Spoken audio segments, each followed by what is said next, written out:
This is a spoiler-free review for The Long Tomorrow by Leigh Brackett, published in 1955. Celebrated as the first post-war American dystopian novel, or as an American pastoral apocalypse, it opens 80 years after a great nuclear war, referred to in the book as the Destruction. In a recovered United States, rebuilt, redesigned, and reorganized as a cityless agrarian society, our young protagonist, Len Coulter, and his cousin Esau, a pair of new Mennonite boys, are at the Canfield Fair, psyching themselves up to sneak out to a rowdy preach-in later that evening, against the wishes of their fathers. To say that things do not go well is an understatement.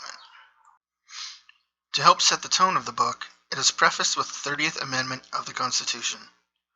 No city, no town, no community of more than 1,000 people or 200 buildings to the square mile shall be built or permitted to exist anywhere in the United States of America.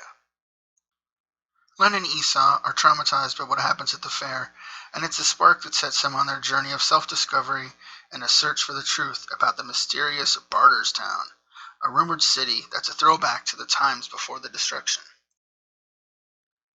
A lot of people will take chunks of this book out of context and call it overdone or cliche without taking into account that Brackett did it first.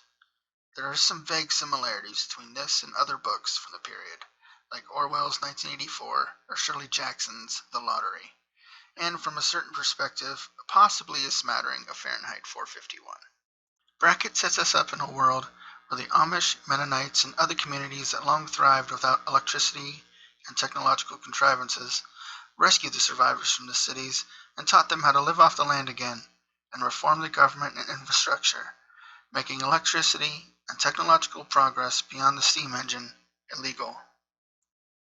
This is very much a coming-of-age book, but with no real clear-cut heroes or villains, and no celebrated epiphany for the protagonist. What you get out of this book absolutely depends on your personal interpretations of the characters, and nothing is forced upon you. This is not a perfect book. There are a myriad of problems with it. But this was unlike anything Brackett or her husband, Edmund Hamilton, had ever written. It's a standalone, almost masterpiece that sticks out like a sore thumb among her other books. And I love it. I love it because it is a really great story, and I love it out of pride. You see, Leigh Brackett Hamilton and her husband Edmund Hamilton lived and are buried in my hometown of Kinsman, Ohio, and she based Piper's Run off of the little farming town they love so much, right down to the chunky granite monument in the town square. I feel honored that my town is in such a monumental book in science fiction history. Brackett was the first woman fiction writer ever nominated for a Hugo Award for this book. It was the first book in a currently popular and overcrowded genre that largely forgets it ever existed. Overall, the worst and most unforgivable thing about this book is that it's a standalone novel. She never enters this world again in her writing, and we're left wanting to know more.